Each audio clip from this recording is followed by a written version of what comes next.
不知不觉来日本已经快2年了，这个当初以为只是暂住的 share house， 我竟然一直没有搬。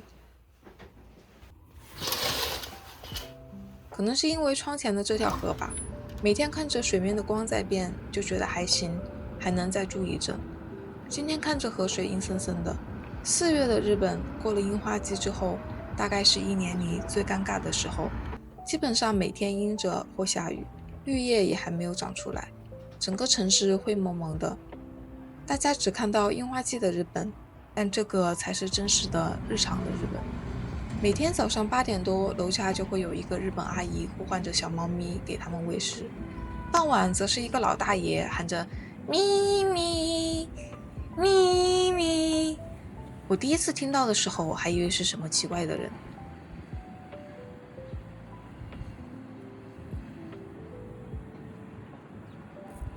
今天猫咪不在，阿姨偷偷喂了鸽子。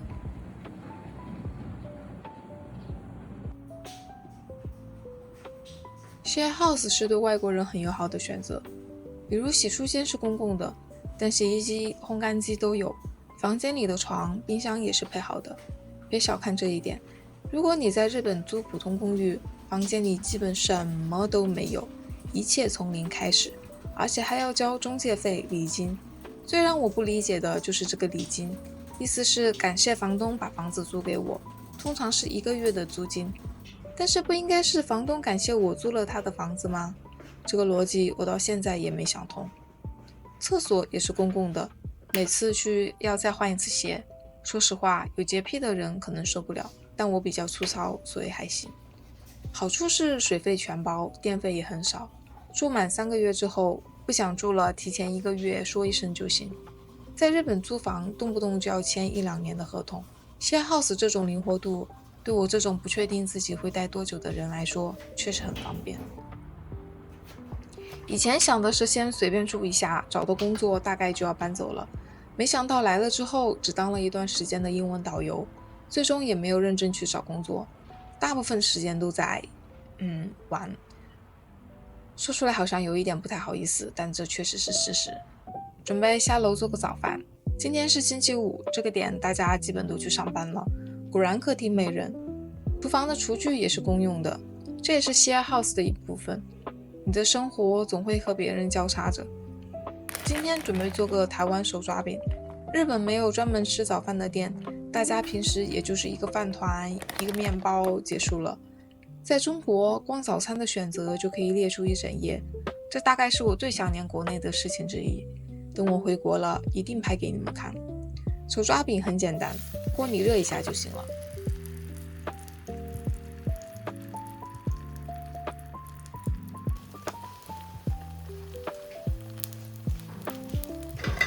本想帅气的拍一下翻面的画面，但是火好像太大了。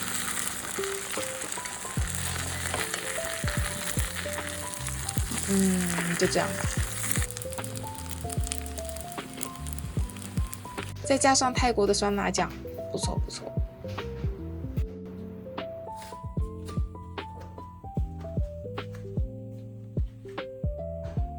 不上班的好处就是可以慢悠悠的吃个早饭，味道挺好的，就是有点油。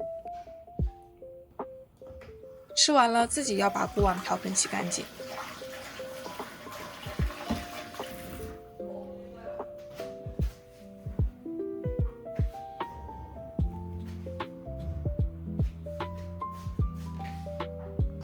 在亚马逊买的东西到了。日本这边真的很爱用邮箱，大大小小的事情都喜欢用纸质邮件通知。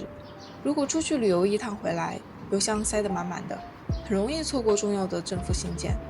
这一点上，我更喜欢中国的做法，手机短信或者 APP 推送，不会错过任何消息。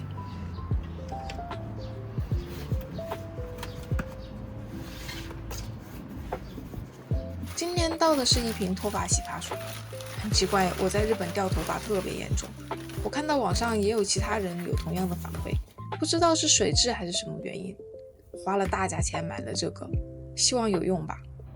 上午一般会先处理点工作内容。我有一个自己的网上小生意，虽然收入不多，但足够支撑我出去旅游。然后就是和在美国的男朋友打电话。异地恋不容易，异国恋就更难了。时差十几个小时，能聊的窗口其实很短。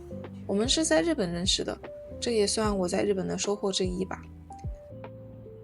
差不多到中饭了，在 share house 我基本每次都吃火锅，从中国带了10几包火锅底料过来，因为实在是太简单了，加水加底料放食材煮10分钟结束。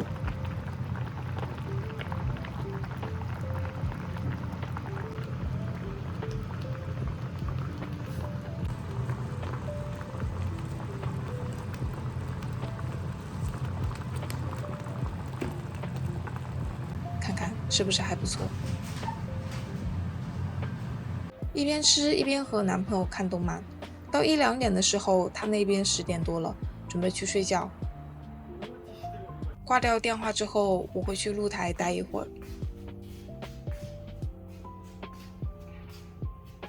这个时候才是真正一个人的时候，手机放在一边，什么也不想做，看看对面的楼，看看天，偶尔有电车经过的声音，说不上难过，但是就是会忽然意识到自己一个人是在一个很远的地方生活着。这种感觉不是每天都有，但有的时候会突然感觉到有一点寂寞。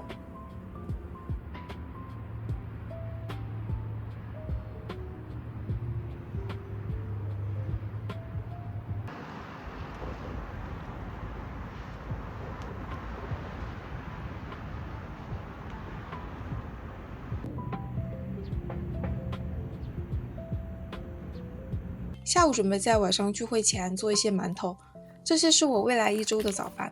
日本也有包子，但味道和中国的完全不一样，所以还是得自己做才有那个熟悉的味道。做法也很简单，一般要用中筋面粉，但在这边很难找到，所以我会把低筋和高筋的混在一起。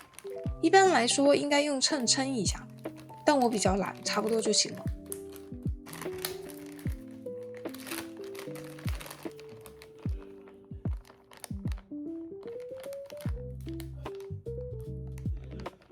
加入酵母和水，揉好一会儿，等1个小时。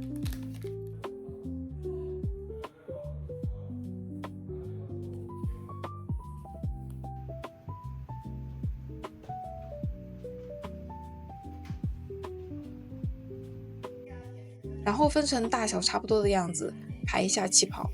做馒头还是很解压的，可能因为这是一件不需要用脑子的事情吧。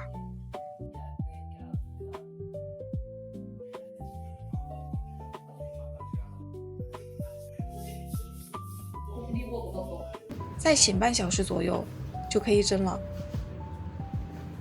蒸10分钟完成。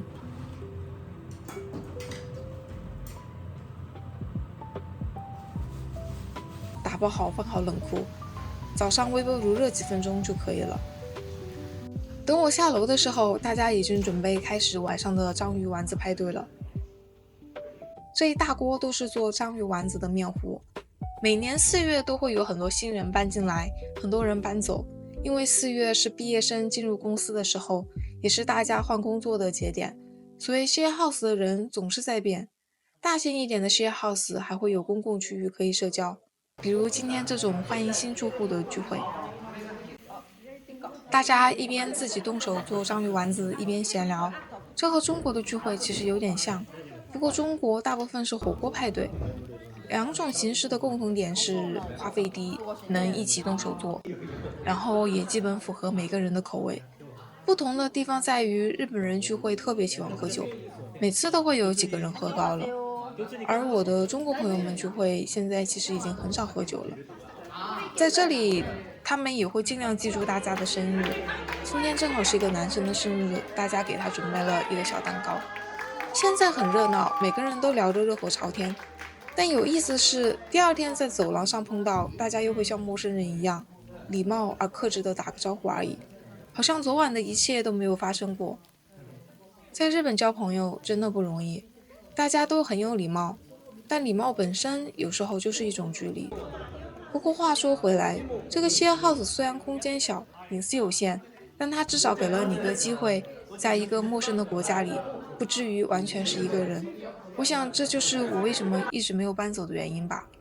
不是因为这里有多好，而是因为在这里偶尔还是能感受到一点人的温度